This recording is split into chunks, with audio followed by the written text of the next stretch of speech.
오랜만에 이제 유통주 한번 보겠습니다. 이마트와 롯데쇼핑인데 최근에 이제 바닥을 치고 다시 좀 반등을 시도하는 모습들이 나타나고 있고, 이마트 같은 경우에는 실적 턴어라운드가 어느 정도 확인이 좀 되고 있어요. 아직 실적이 잘 나온다 이런 개념은 전혀 아니지만 최악의 실적은 지나는 구간으로 판단이 되고, 예전에 제가 유통주 특히 이제 이마트의 저 PBR에 대해서 말씀드린 적이 있어요. 그러니까 수익 가치가 아니라 자산 가치죠. 자산 가치 대비해서는 굉장히 거의 한국에서 가장 저평가됐다라고 해도 과언이 아닐 정도로 자산가치 대비 저평가가 심하다라는 말씀을 좀 드리기도 했어요. 그래서 아주 보수적인 투자자한테 또 어울릴 수도 있는 그런 종목이라는 말씀도 드렸는데, 유통주가 이제 반등 흐름이 좀 나타나고 있어서 요 흐름들 간단히 한번 살펴볼게요. 자, 일단 실적 관련된 내용부터 한번 보겠습니다. 자, 이마트 4분기 실적 통상임금 제외하면 서프라이즈라는 기사가 나왔잖아요. 그래서 통상임금 관련 인건비 부담이 있었는데 요것만 제외하면 괜찮다. 그러니까 수치적으로는 안 좋아요. 작년 4분기 매출액과 영업손실 각각 7.25조 원 그리고 771억을 컨센서스를 좀 밑돌았다. 다만 큰 폭의 일회성 인건비가 거의 2천억 가까이 반영이 됐어요. 그래서 요거를 제외를 했을 경우에는 영업이익이 상당히 좋다라는 부분입니다. 일회성 인건비 반영 때문에 영업이익이 안 좋았었던 부분이기 때문에 실질적인 영업이익 자체는 개선되고 있다. 네, 이렇게 보시면 될 것 같아요. 그래서 온라인과 오프라인 부분의 통합, 요게 이제 중요한데 아직까지는 이마트가 요 부분을 완전히 잘 해내고 있지는 않습니다. 그러니까 이마트의 오프라인 매장, 그 다음에 온라인의 SSG.com 간의 시너지가 정확하게 나는 모습은 아니다. 하지만 올해는 그런 모습들이 점진적으로 나타날 가능성이 있다라는 부분이고요.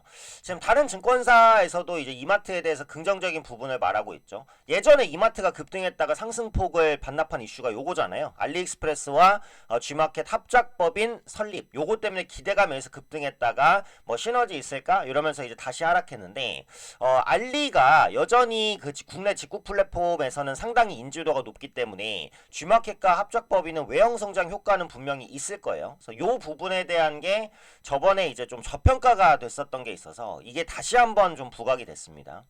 또 이마트가 2027년 영업이익 가이던스 1조 원을 제시를 했어요. 그러니까 27년이니까 내년도 아니고 내후년이기는 한데 아무래도 체질 개선에 시간이 좀 필요하다 보니까 넉넉하게 기간을 잡았겠죠. 어쨌든 간에 2년 안에 1조 원까지는 조금 달성을 하겠다라는 그런 야심찬 계획들을 좀 발표를 했다라는 부분입니다. 그래서 지금 증권사에서 나오는 리포트들은 거의 이제 바닥을 찍은 것으로 이제 보인다라는 거고, 주가가 이게 화답을 안 하면 이게 공연불일 수도 있는데 주가가 이 부분에 어느 정도 화답하면서 움직여 주고는 있어요. 그러니까 차트는 이제 이따가 보기로 하고 바닥 탈출에 조금 신호탄이 될 가능성이 있다라는 부분.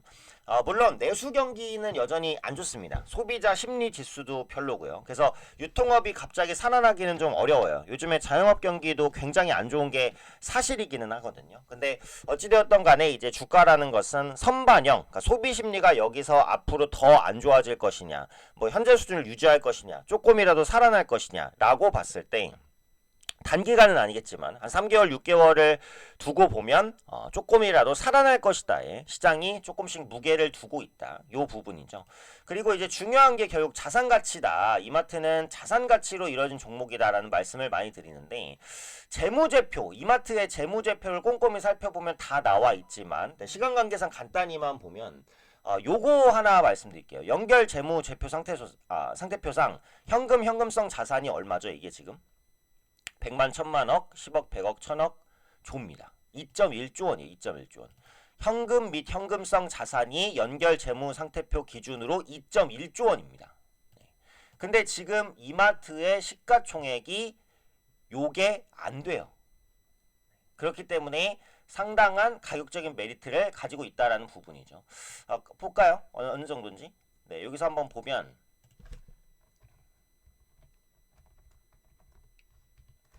네, 이마트의 시가총액을 보시면 지금 기준으로 1.9조 원입니다. 그죠? 1.9조 원인데 앞서 이제 말씀드린 대로 연결 재무제표상 현금 및 현금성 자산이 2.1조 원이에요. 시가총액을 넘어섭니다. 현금이 시가총액을 넘어선다는 거예요. 현금성 자산이. 엄청나게 저평가라고 볼 수 있고, 이건 이제 PBR로도 나타나잖아요. PBR이 0.15입니다. 네. 상식적으로 그냥 이 기업을 1,500만 원에 사면 1억에 팔 수 있다. 자산만 다 팔아도. 물론 이제 기본 개념이기 때문에 실제로 이렇게 볼 수 있는 건 아니지만 대략적으로는 이렇게 볼 수 있다. 아주 저평가다. 특히 이제 이마트의 저평가가 심한 이유가, 이마트는 부동산이 많아요. 그러니까 부동산이 많을 수밖에 없죠. 왜냐면 오프라인 이마트 점포가 얼마나 많습니까? 그리고 오프라인 이마트 점포가 대부분 다 커요. 그리고 수도권에도 엄청 많습니다. 그죠? 근데 이마트는 그런 오프라인 점포들을 소유하고 있는 게 많단 말이에요. 그러면 이마트가 입지에 있는 그 입지가 땅값이 싼 입지가 아니죠. 엄청나게 비싼 땅들입니다. 네, 서울에 있는 이마트 지점 대부분이 다 비싼 땅에서 그 넓은 부지를, 건물을 소유하고 있는 거거든요. 그럼 그 부동산 가치만 해도 정말 어마어마하다는 거죠. 근데 이마트가 이제 부동산 가치 재평가에 좀 소극적이었어요. 그러니까 10년 전의 땅값과 20년 전의 땅값과 지금의 땅값은 어때요? 차원이 다릅니다. 근데 재무제표상으로는 최근에 실시한 자산 재평가 결과만 반영이 됩니다. 그러니까 10년 전, 20년 전 땅값으로 계산된 자산 가치로 해도 PBR이 0.15라는 건데, 요즘 가치로 그 부동산을 재평가하잖아요. 그럼 PBR이 훨씬 떨어집니다. 이마트가 가진 부동산 가치가 재무제표에 나타난 것만 10조 원이 돼요. 시가총액이 1.9조 원인데 재무제표에 나타난 부동산 가치만 10조 원입니다. 요걸 재평가하면 거의 100조 원에 가까울 것이다 라는 말들도 나와요. 실제로 재평가는 해봐야겠지만.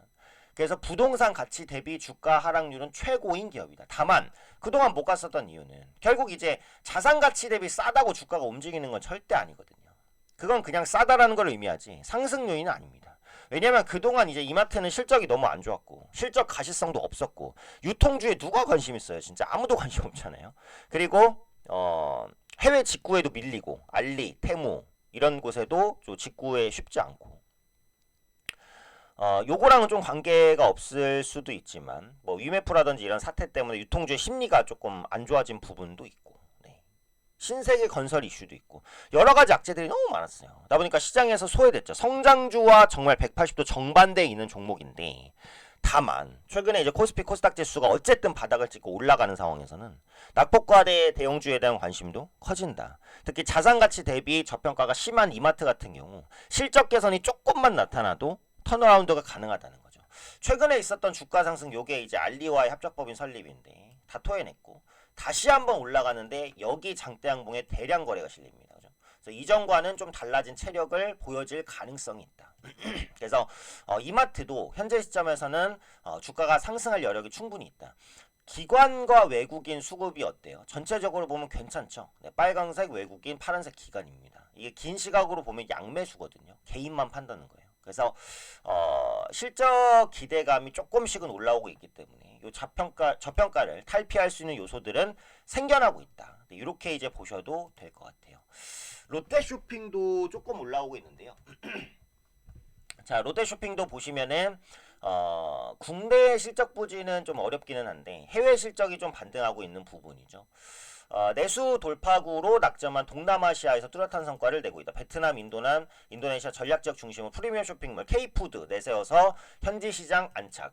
K푸드, 뭐 K팝, 그다음에 뭐 K화장품, 이런 K반도체, K특산물들이 해외에서 좋은 성과들을 내고 있잖아요. 그래서 이런 효과들을 롯데도 좀 가져가서 이용하려는 그런 모습들이 나타나고 있다는 겁니다. 그래서 국내 백화점이나 마트 매출이 개선되기는 좀 쉽지 않은데 이런 부분에 대한 성장 동력을 해외에서 찾고 있고 해외에서 이런 부분들이 성과를 좀 내고 있다라는 부분이죠. 그래서 롯데쇼핑 같은 경우에도 해외 실적 부분을 보시면 해외 백화점, 해외 마트, 해외 백화점에서는 2024년에 적자가 축소됐고요. 해외 마트 부분에서는 2024년에 영업이익이 소폭이지만 개선이 됐습니다. 그래서 이런 흐름들로 인해서 조금 이제 국내 부진을 타개하려는 그런 시도들이 나올 것 같아요. 롯데쇼핑 차트를 보면 이마트보다는 조금 더 안정적이죠. 많이 빠졌다가 바닥 탈피를 시도하는 구간입니다. 60일 이평선을 올려 세우긴 했기 때문에 안착이죠. 현재 구간 5만원 중반대에서는 충분히 저렴한 가격이다 라고 말씀드릴 수 있을 것 같아요. 롯데쇼핑의 이제 PBR도 굉장히 낮은 수준을 유지하고 있습니다. 여기서 보시면 사실 뭐 유통주가 대부분 다 그래요. 현대백화점도 그렇고 신세계도 마찬가지긴 합니다.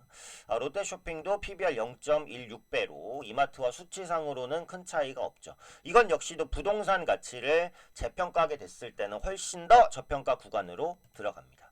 그래서 지금 유통주가 뭐 큰 모멘텀이 있다 이건 아니에요. 절대로. 다만 실적이 좀 최악을 지나고 있는 구간으로 보이고 시장이 올라오면 낙폭과대 저평가 자산가치주에도 관심이 갈 수 있습니다. 그래서 앞으로 뭐 아주 탄력적인 상승은 아니겠지만 그래도 저점을 확인하고 완만한 상승 정도는 나타날 수 있다라고 보니까 뭐 매수할 종목이 마땅하지 않다. 혹은 나는 좀 길게 저평가주 가져가고 싶다라고 하시는 분들은 물론 실적 대비 저평가 아니고요. 자산 대비 저평가입니다. 자산 대비 저평가주를 가져가고 싶다라고 하시는 분들은 뭐 이마트나 롯데쇼핑 같은 유통주에도 관심을 좀 돌릴 수 있지 않을까 그렇게 생각됩니다.